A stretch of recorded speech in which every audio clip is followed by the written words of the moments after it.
This week in Pure Reinvention. You know, when you shift that thinking to think about really the mutuality of building those relationships, and you can think about, how can we both benefit? How can we both be stronger as a result of this? That can be really powerful.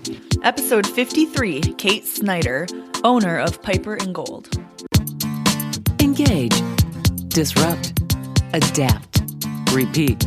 You're listening to Pure Reinvention, the podcast for curious people.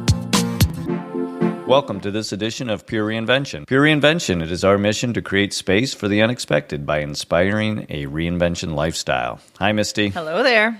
Hey, what a great interview with Kate Snyder. She is a very interesting girl. So Kate's story is not only did she create this public relations agency called Piper and Gold, but she is a board member, communications committee member at Impression 5 Science Center. She is, and being on the board of directors for Impression 5, I was kind of watching this from the inside, but watching it develop. And what because Kate is so motivated to accomplish, she actually, really in essence, Misty, she reinvented what the committee really is supposed to be doing and what the committee how the committee continues to reinvent to always make sure they're accomplishing. It sounds like she was one of those consistent board members that we heard Noah Smith and Eric Larson talk about that was the stability that saw the change through. Here's what I think happens on boards of directors, and this is all boards of directors. People come together and I think they want to give good ideas into the business and they spend a lot of time brainstorming. But one of the differentiators is if instead of just brainstorming, you're willing to commit some of those ideas to action. And what I saw Kate do was to say, I'm willing to take some of these ideas that we have a vacuum right now where we do not have anybody internally who can do these. Our committee will work on these. And what has happened over time is that committee has continually evolved as it's accomplished its first thing and its second thing and its third thing. It's now way down the line on what it's accomplishing, and it has done some phenomenal things that the business would never have imagined. But it goes to, at some point, you've got to stop talking about the great ideas and start doing the kinds of things you're talking about. And Kate is absolutely laser focused on getting things done. What is great about this interview is Kate gives us those lessons. She's able to translate them, not just tell the story about what they did, but translate how that committee has evolved and how they've created some goals. And we have a lot of really interesting things to learn from her conversation with you. So let's listen to that right now.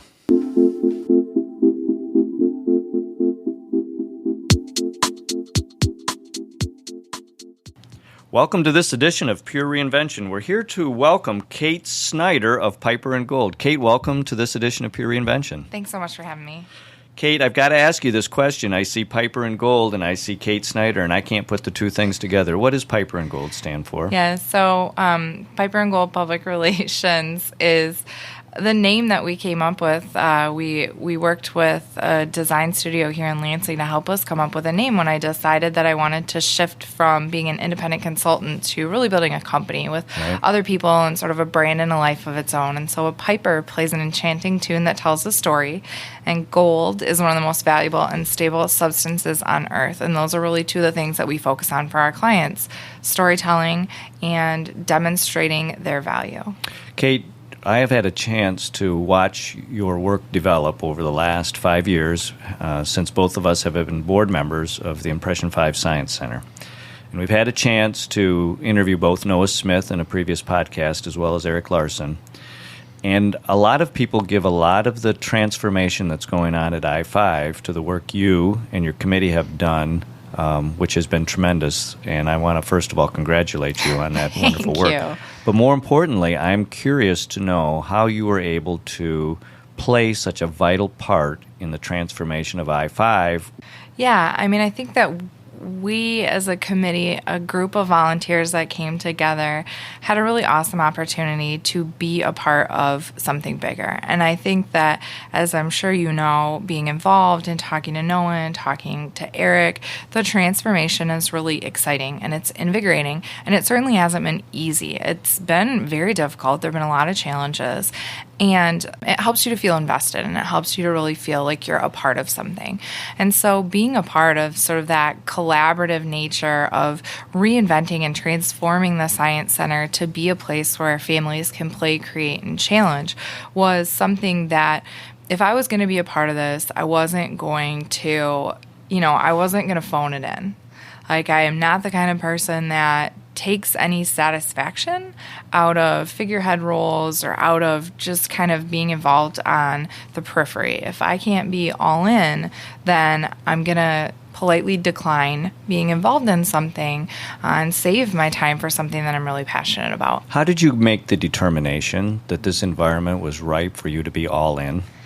It's kind of funny. I have loved museums since I was a child. I grew up outside of Chicago, and so all growing up, we were in the Field Museum and the Museum of Science and Industry and the Shedd Aquarium, and just taking advantage of all those assets and resources in Chicago. And when I was a little kid, I actually, on a school field trip, tried to run away to the Field Museum. I packed my backpack, I put an apple and a toothbrush in my backpack, and I tried to hide in one of the exhibits, and I got so much trouble with my teacher. And my mom and dad said, why did you try to run away to the Science Center? Why would you want to run away? And I said, well, you guys would come visit me there, but I wanted to live inside of this museum, and I wanted to be a part of the exhibits. And so museums and the arts and culture and programming that surrounds museums is something I've always been really passionate about. And here in Lansing, when I first got involved in I-5, I-5 was really this unique place and this unique time in Impression 5's history where I could be a part of something from what kind of felt like a fresh slate because there were all these big changes happening, but people didn't really know about them yet.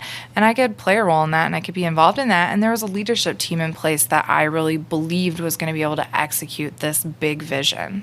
So you've made you've said this in a very nice way, but what you really said was I-5 was poised for the transformation, and you were able to recognize that, and it combined your love of museums. Did everything go really well when you started to implement some of your new ideas?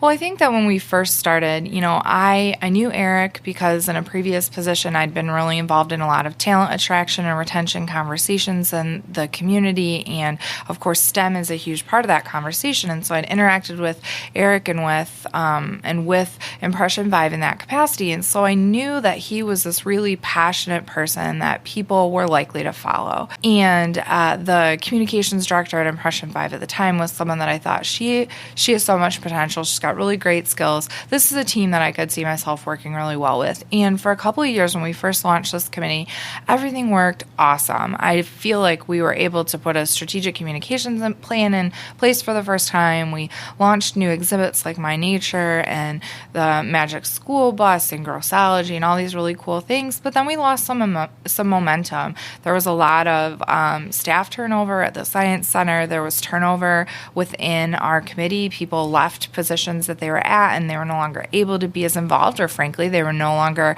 as pulled to be involved.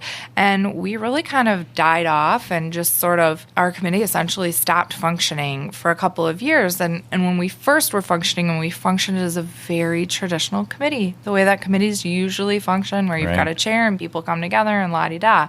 And then we went dark for a couple of years.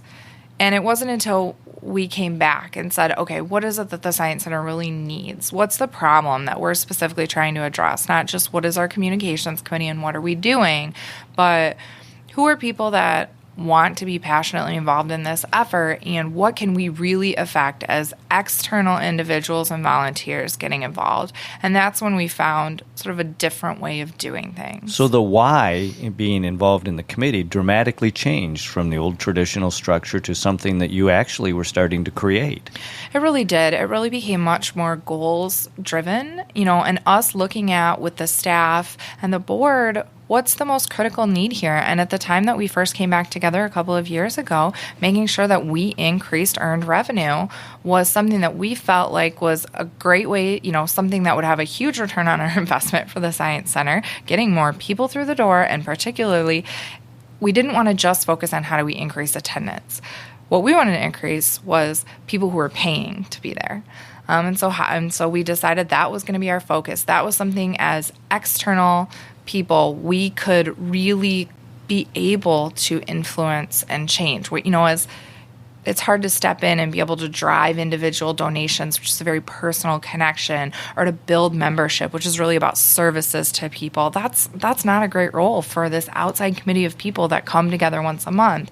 But we can essentially get butts in seats. We can help push people through the door through our efforts, and that's what we really decided to focus on for the first, year or 2 years that we were functioning as a committee. Kate, how did you populate this committee differently than the first committee so that you didn't go dark? Yeah, some of it was looking at previously who'd been involved and seeing who it made sense to stay involved and get them involved again, sort of re-engage. Some of it was about who were likely strategic partners for the Science Center as a whole. We had a couple of the major donors who have a communication staff person that it would make sense to get them involved in this kind of effort, as well as other partners in the area like the library or, now the Michigan Fitness Foundation participates on the committee. Organizations that had sort of like interests and there were opportunities for co-promotion amongst them as they're all attracting families. And then some of it was just who's really passionate about I-5, whose kids go to I-5, who really cares about seeing I-5 be successful and has sort of a general skill set that would be helpful on that committee. And it's funny, our committee actually keeps changing its name because we want our name to reflect what we're focusing on. And we struggled a lot when we were first doing this sort of new version of a committee, and we were called a traditional communications committee, and people kept, asking us about communications deliverables that were really staff functions or things that, frankly, we weren't trying to influence. And it was hard for them to wrap their arms around that a communications committee wouldn't be responsible for everything communications related, which in an environment where you're looking at, small business owners and other people who work for nonprofits that all have way too many things to do, and you're asking them to volunteer their time, to think that they're going to be able to tackle everything is just not realistic. And so we actually changed our committee title to be the Admissions Development Committee because that's what we were focused on. And then we're going to change our title again for this year because we feel like we really successfully increased paid walk-in admissions, which was our goal. And now we think that we have the capacity to be able to broaden that scope a little bit. And so we're going to continue to focus on paid walk-in admissions, but we're also going to look at other revenue streams we might be able to influence. And so we're going to look at being a revenue development committee. And I think that kind of flexibility and really making sure that the whole group is a part of setting the direction and that you know what you are and you know what you aren't is one of the things that's helped us to be successful in this regard. I want the listeners of Pure Reinvention to make sure they heard it here that Kate has now coined a new committee called the Revenue Development Committee. It does not exist. It's a very non-traditional thought process, but it is absolutely everything. Yeah. Evolves around revenue development, as you have talked about. Absolutely. And for us, it was that first sort of year that we were a committee. It was really important for us to be able to say, you know what, growing membership is super, super important. But if we try to grow membership and grow admissions and grow attendance and we're never actually going to get anything done. And we're going to have a tiny, nominal, or no impact on a bunch of different factors. Let's focus on one thing that's going to make money, and that money can be used to increase staff capacity or increase contract support or do whatever you need to do to influence the other areas. And so being able to just say, we're admissions development. If this doesn't have to do with walk-in paid admissions, we're not going to talk about it in this committee. We're not going to focus on it. It's not our responsibility. And that allowed us to focus our time and focus our efforts. And now we'll see, and now we have the question of, will we be able to be as effective if we broaden that scope and focus on, I think we're going to focus on continuing the walk-in paid admissions, and we're going to focus on store revenue. Can we tackle two things successfully and be able to drive up the numbers appropriately in two categories? And then maybe we can look at 3 categories or 4 categories. Right. But, we had to be brutal about, membership is great, but we don't care about membership. Someone has to care about membership. but we don't. It's one of the key steps also in the reinvention is to be able to simplify, to be able to understand its very simplest form, very straightforward, without a lot of confusion, what it is that you're dealing with. And for you were able to do that within your committee. And my guess is your committee members could start to really focus on what you did need to do as opposed to having a big question mark of all this other stuff. Right. And it is a bit of a double-edged sword because even just during our last committee meeting afterward, I stopped in and talked to Eric, and I know that he had some conversations with the staff about the fact that because we've been so laser-focused, we do still need to make sure that all of the communications are functioning with a strategic focus. Right. We need to make sure that they're supporting the organizational goals as a whole. And this committee is no longer providing that perspective in that council. So someone has to be doing it. We do need to remember and make sure that whether it's the admissions development or whether it's the store or whether it's board members or whether it's staff or press releases or partnerships or whatever's going out, that we know what the most important thing that everyone is saying about Impression 5 is, and that is really being focused on consistently, and that there's an integration across all of the communication channels. And that's one of the things that when you do laser in and simplify, sometimes you can lose that strategy perspective. And so you have to be able to balance both.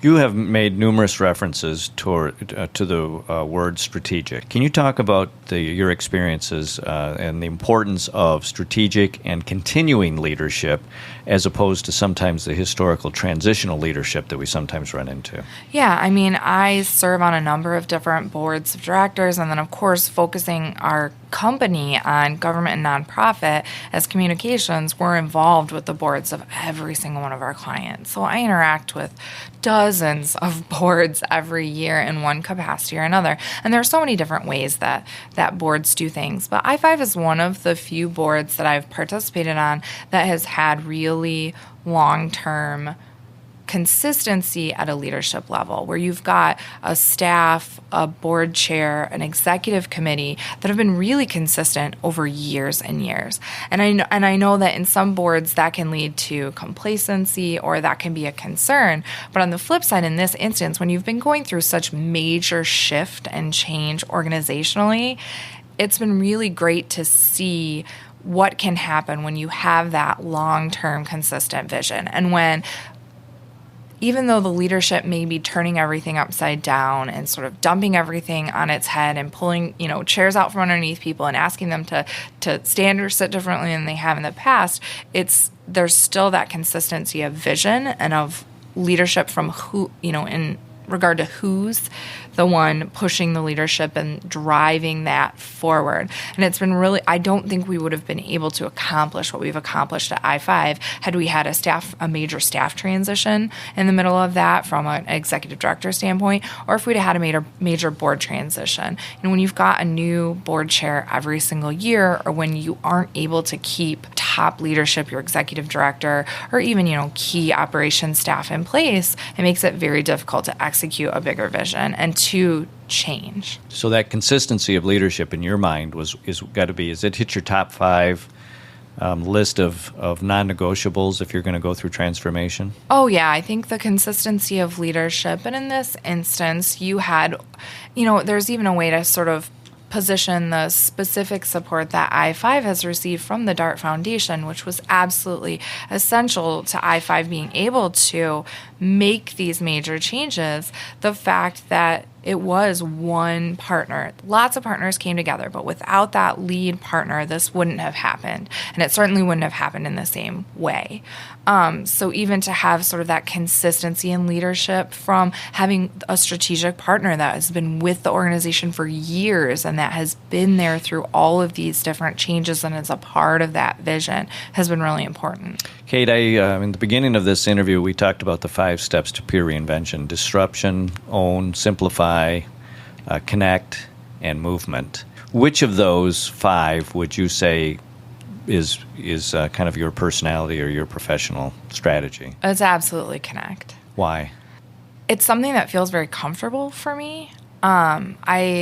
I started my career working in a public relations agency, and then I spent almost 10 years at Capital Area Michigan Works as the chief communications officer there. And And part of my primary function and role in that company really was just building strategic partnerships in the community and essentially connecting people. How did we connect our organization to other organizations? How did we connect organizations together to, increase access to services, to reduce the duplication of efforts, to consolidate where that made fiscal sense for people, and just to bring people together to help anyone do whatever it was that they needed to do, whether that was an entrepreneur or a job seeker or colleges and universities or economic development or workforce. There's so many different ways that you can draw connections. And so it's something that I just spent so long doing that I guess I don't even think about it anymore. And it's one of the things that it's one of the skills I value in employees, and one of the things I value in our clients is we want to work with people, and we could see that as a competitive advantage of, why would you want to work with us and why would we want to work with you? And it's because our goal is going to be to build mutually beneficial relationships between our two organizations, but then also between your organization and the other clients that we have and the others that we interact with in the area. And so, being able to connect and being able to see where connections should be made and why they would be beneficial and valuable is just something that I think it's so kind of core to who I am that it's what I've really built a huge part of my career around. And I think that's one of the things so often people forget about connectivity is that it really is, it's a relationship, it's a conversation, and there has to be a mutual benefit. And there almost always is, but so often people don't think about or don't position it in that way. They just think about, what can this party do for me? What can this party do for me? And so they ask and they ask and they ask. Or they think, what can I do for them? What can I do for them? And they sell and they sell and they sell. And both of those things are turnoffs. Nobody wants to be sold to, and nobody wants to just be asked for stuff over and over and over without getting anything in return. And when you shift that thinking to think about really the mutuality of building those relationships, and you can think about, how can we both benefit? How can we both be stronger as a result of this? That can be really powerful. Kate, this has been a wonderful conversation. Tell us how to get a hold of you at Piper & Gold. Yeah, well, of course, we're online at piperandgold.com, and we do love our social media, being a PR agency. So you can find us at facebook.com/piperandgold. And then I am at Piper Gold Kate on, everything, on Twitter, Instagram, Pinterest, LinkedIn, and Google+. So all over the place. Kate, thank you very much. Thanks so much for having me. Well, that was a really cool conversation you guys had. I really like Kate, and I think one of the reasons that I really like Kate is I really like what Kate is accomplishing. And for a lot of people, she's accomplishing something very different than what traditional committees do. I think sometimes the consistency of a committee doing what they've always done has gotten very old. And I think what Kate has done is said, let's do what needs to be done. Let's not do what we've always done.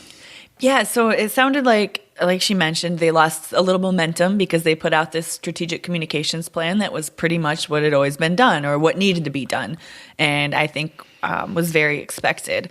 And then she realized, well, there might be other avenues for our committee to really get I-5 to a place where we want to be. So from a committee standpoint, I think one of the lessons that Kate is teaching us is if you're getting to where you're not producing the results you want, take a step back. Just take a break.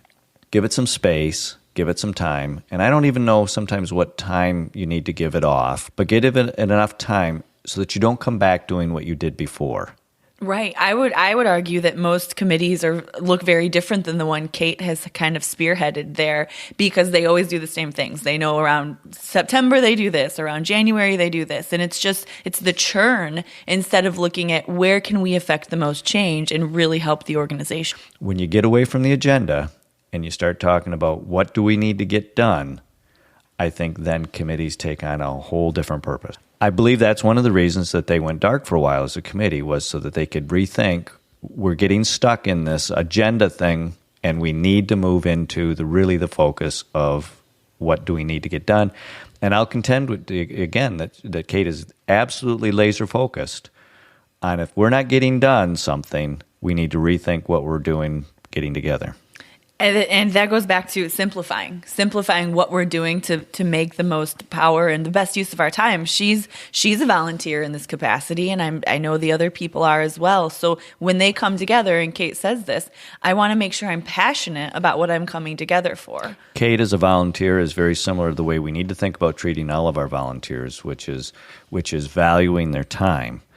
And I think we'll get a lot more volunteer leadership and effort if we focus it on accomplishment rather than the agenda. And because you can simplify to create great focus, then, Misty, look what happens when you can connect great ideas, you can connect to the reality of what the business needs, and then put the fifth fundamental in place, which is to move it forward. Right. And they've done that. And that's why they keep changing their name, because they keep moving and then need to move to a different place. And I think that's kind of a funny way and a very tangible way to see that committee is really getting stuff done. Wonderful lessons from Kate Snyder. Remember, if you're ready to make a change, make it a change that lasts. Make it pure reinvention.